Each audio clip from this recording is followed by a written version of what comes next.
Hello people! Today we're on a massive adventure. We're off to look for a cave and see if we can metal detect where the most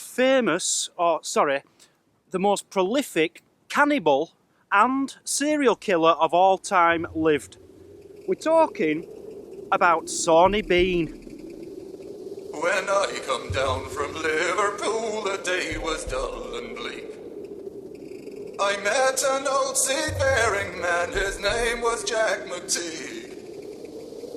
He told to me a story about a robber mean who lived in a cave on the Scottish coast, and his name was Sawney Bean. 'Twas in the reign of Jolly James in 1424. His incestuously inbred family patrolled the Galloway shore. They robbed the innocent travellers, but worse than that they did. For they feasted on roasted murdered men, and then their bones they hid. I wasn't expecting that. Running all the way up here was a big deal. Look at it go up at the top there, can you see it? Go on lad, beautiful. Now to get to him, he's in a cave down here. The car park I was at the other day is on top here. I was showing you Ailsa Craig, the island over there. I didn't know there was this story about a cave down here. It's a very steep, hard walk down there, but I'm going to give it a go. Let's do this. So the car park's up there. I've got down here. How I'm going to get back up, I don't know. But we'll worry about that later. I'm really going to have to rush this. The tide isn't in my favour again. Now, the cave is over there. The tide does cut it off, and the tide is coming in, and it's not far away from the cave entrance, so I'm going to have to get a move on. But firstly, I need to tell you the story of Sawney Bean. You need to know who he is. Right, we're going back to the 1500s. There was a man, and his family were tanners. Now, a tanner, I think that's someone who deals with leather, I'm not sure. A bit of a messy, horrible job. And this guy, Alexander Bean, said, you know what, I don't want to do this. I don't want to follow in my father's footsteps. I want to do my own thing. So, he went away, that was up in the northeast of Scotland. He came to the southwest of Scotland, here. He found himself a nice girlfriend, made her like a wife, and said, you know love, let's go live in that cave. So they went and lived in that cave, and they made loads of babies, beanie babies. Now he didn't have a job, and he needed to provide for his family, so he thought, what can I do? How do I get money? I know, I'll just steal it off everybody who comes past. So he became a highwayman, and he stole people's gold and rings and silver and stuff. But to get the gold and the silver and the rings and stuff, he had to kill the people, and he needed to know how to get rid of the bodies. So he thought one day, you know what? Let's just chop the bodies up. We'll chop them up and then we'll throw them out to sea and no one will find them. Started doing that. But they were hungry. You know, they weren't making much money doing this. So then he said, why don't we just eat them? Yeah, let's eat them. So that's what they did. For 25 years, they lived in this cave, 500 years ago, and just ate people. They had, I can't remember how many, there was about 45 of them. They had about 8 sons, 6 daughters, dozens of grandchildren, and it became about 45 of them or something living in that cave. And they were all brought up, they all started sleeping with each other, and they were all inbreds, so they just kept breeding. And all these kids didn't know any differently, apart from growing up in a cave and eating people. So that's what they did. Over 1,000 people were eaten in this cave. That is what the film The Hills Have Eyes is based on, loosely. On Sawney Bean. He was called Alexander Bean, but when he came to move here, he changed his name to Sawney Bean. Don't know why, nobody does. But anyway, The tide is coming right in. Let's see if we can get in the cave before the tide cuts me off. I hope I'm not sleeping in the cave tonight until the tide goes back out again. Yeah, we are pushing this tide a bit, but never mind, I'm an adventurer. That's what adventurers do. Let's get in this cave. Very excited now. Then good King James he heard of this, and he sent 400 men. On hooks in the cave they found human flesh, and they took the family in. The women they burned in the public square, but not before they'd seen the men bleeding to death with no hands and feet, with their leader Sawney Bean. This is scary, man. There's birds in here. I can hear pigeons. I hope there's no bats. So there have been ghosts in here apparently. There's been septic psychics come here and do exorcisms and all sorts.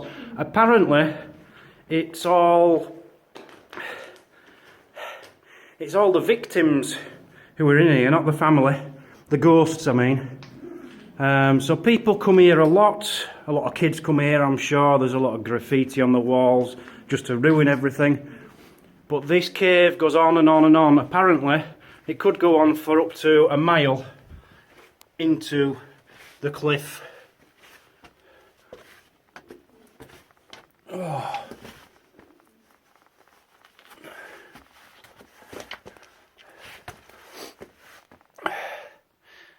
I can see candles in here. I did actually want to metal detect in the cave, but when I was watching videos on the place, I just knew it'd be full of trash, you know, from kids bringing beer in and things like that, so I'll just do outside the cave because I haven't got time to do in here anyway. What an amazing place. So one day this Sawney Bean and his family, they went up to the main part and they got two people who were at a fair. They were walking home from a fair and they robbed them and they killed the woman. But then about 20 more people came from behind and they'd been to the fair as well, and they saw what was going on and chased this group of thugs, these cannibals, away, the Bean family.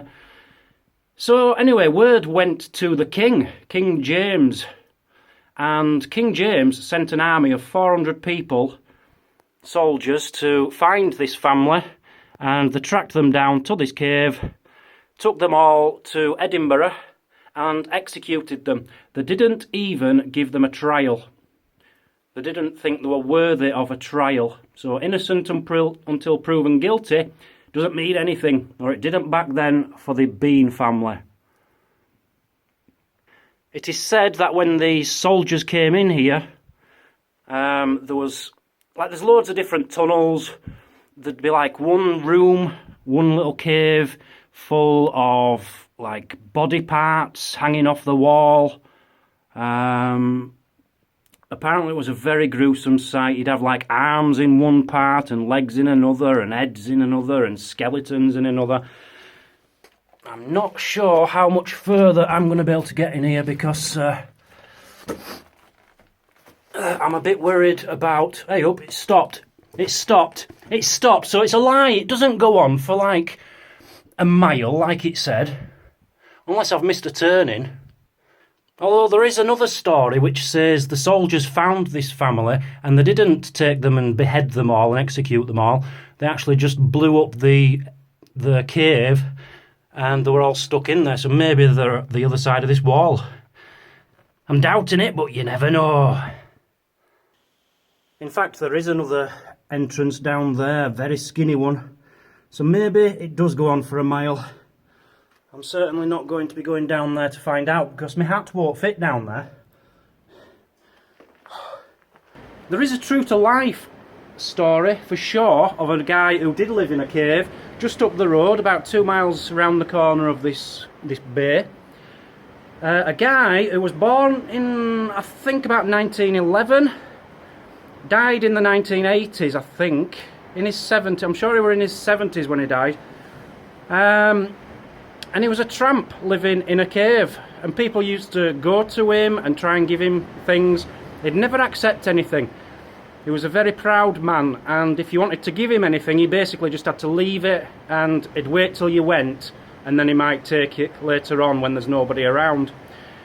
But when he died, they've put a monument up for him on the top of the cliff where his cave is, and it's like a big pile of stones, which the stones come from the entrance to the cave he used to be in, and a little plaque telling you his name and everything. So, a modern day caveman. True story. So, truly remarkable story. I want to find proof of him, so I'm going to now metal detect around here. Hopefully it's not just full of bottle tops from people who've been visiting the cave, but we'll see. It's just a shame the tide's nearly in, but we'll do what we can. I'll tell you what we'll do instead. We won't metal detect. I'm absolutely gutted. I've forgot my headphones. Brought the dais, and I thought I had the headphones in my bag, and I haven't. I don't believe it. I do not believe it. There must be back at car up there. I cannot get back up there and back down here. There's no point because the tide's coming in. This is why I need a control box. If I had a control box, I could have set it so I don't need earphones, but I haven't. Nothing ever goes right for me. So that's my day spoilt. I'll see you tomorrow. I'm moving on tomorrow. I don't know where to yet. Really struggling to find somewhere to stay tomorrow night. I'm wanting to stay before Glasgow for 1 or 2 nights, but if not, I might have to bypass there and go straight round to Dumbarton area. But we'll see. So thanks for joining anyway, guys, on Digging the Coast 365. Hello, Conrad the Cone, wanting to remind everybody to help Deep Digger Dan and donate all that loose change in your pockets, your wallet, purses, bank accounts, whatever. Donate it to Raise the Sunshine and help some seriously ill kids get their wishes fulfilled. Yeah. Come on, get in! What? I'm not doing the finger thing. Well, I don't have any fingers. Oh. Okay. Digging the Coast 365.